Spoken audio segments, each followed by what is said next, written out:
নদীর নাম মধুমতি, তার সঙ্গী নবগঙ্গা। তাদের মোহনায় দুই তীরে দুই বাজার, মহাজন এবং বড়দিয়া।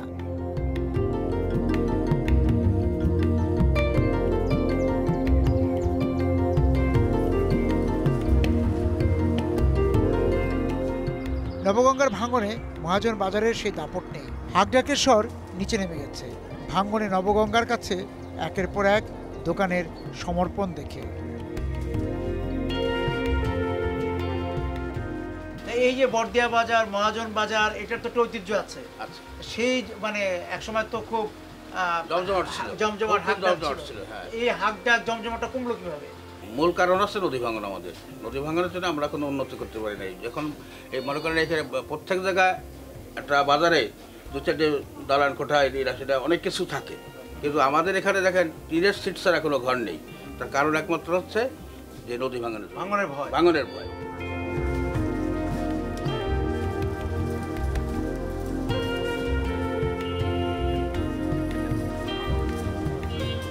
আমরা ধরো একটা বাড়ি প্রথম চলে গেছে আমার ঠাকুরদাদার বাড়ি, পরে আমার বাবা একটা করেছে সেটা চলে গেছে, পরে আমিও একটা ছোট করেছিলাম সেটাও চলে গেছে, আবার দোকানও চলে গেছে। হ্যাঁ, দোকানও চলে গেছে। এখন পরের দোকানে ভাড়া থাকি, কাজ কাম করি। আচ্ছা, নিজেদের দোকান আর নাই? না, আমার যে কারণে বাজারটা আগের মতো অত জমজমাটটা নেই। আর এমনিতে এই বাজারের সঙ্গে নৌপথের চলাচল যোগাযোগ ছিল বা লঞ্চ? হ্যাঁ, আগে একভাবে লঞ্চের ব্যবস্থা ছিল না। আপনার ঢাকা পর্যন্ত লঞ্চ গেছেন এখান থেকে। হ্যাঁ, বড়দিয়া আপনার ইয়ে ছিল, লঞ্চ ঘাট ছিল। এই বাজারের উপর এই নড়াইলের যে একটা নির্ভরতা ছিল জেলা শহর বা সমস্ত জায়গার, সেটা আস্তে আস্তে কমছে। হ্যাঁ, শুধু কমেছে আপনার এলাকার ভাবমূর্তিটা নষ্ট করে দেন নদীর ভাঙনে। কারণ কয়টা মানুষ ধরেন, আমার কথাই আমি বলতেছি, কয়বার বাড়ি করতে পারি আর কয়বার আপনার দোকান চালাতে পারি। তিলে তিলে কষ্ট করেছি, ছেলে মেয়ে হয়েছে, তাদের মানুষ করতে হয়েছে, তাদের বিয়ে সাথে দিতে হয়েছে, এখন তো শেষ বয়সে পৌঁছায় গেছে। আর ভাঙন না, ভাঙন উপস্থিত নেই। ধরেন প্রায় 3-4 বছর কি প্রায় বছর পাঁচেক হয়ে গেছে ভাঙনের কোনো। কিন্তু যা ভাঙার মানুষের শেষ করে দেওয়ার দরকার তা দিয়ে দিয়েছে।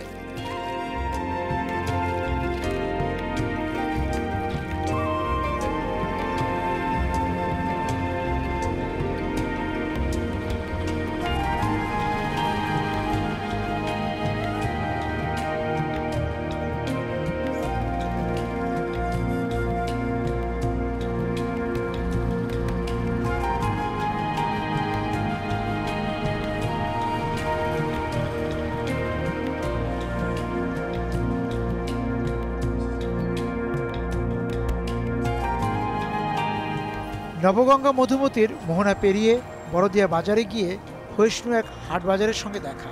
হাটের সেই অহমিকার ছিটে ফোটা নেই, শুধু ভাঙনের সুর। নতুন করে মহাজনী হাক দেবার মুরদও হারিয়েছে এখনকার বনেদি বণিকেরা।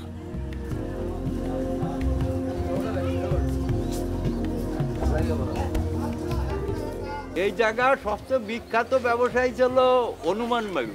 ব্রিটিশের সময়তে বুঝছেন, ওই ব্রিটিশের সময় তো দেশ ভাগ হয়েছিল না। এই বড়দিয়ার মাল আর কি ওই পাট টাট কিনে উনি চালান দিত বিভিন্ন দেশে। তা কোন কোন এলাকার লোকজন এই হাটে আসতো? বরিশাল পর্যন্ত নিয়ে আসতো ট্রলার। আগে তো এখানে লঞ্চ ঘাট, স্টিমার ঘাটও ছিল নাকি? ওই যে গাজী রকেট, তারপরে মেল, ওসব আগে এই পথে ঢাকা যাচ্ছে, এখন তো মূলায় যায়। এই বাজারে এখন কি অবস্থা? পাকিস্তান আমলে যাচ্ছিল বুঝছেন, সে বড়দিয়া চলে গেছে তেল কাটার উপর। আচ্ছা, হয় এখন তো কেনবাই ভাঙতেছে, দক্ষিণী এগোচ্ছে। আর লোকজন কমে গেল বাজারের। লোকজন হাট বাজার হয়ে গেছে, পুঁটিমারি হয়েছে, খাসিয়াল হয়েছে, কালিয়ায় হাট হয়েছে।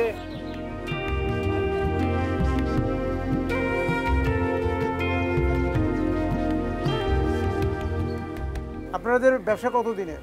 আমাদের ব্যবসা আজীবনকালের ব্যবসা মনে করেন। আমরা আছেন সর্বপুরনো দোকানদার এখানকার সর্বপুরনো দোকানদার আমরাই। তখন তো জমজমাট ব্যবসা ছিল।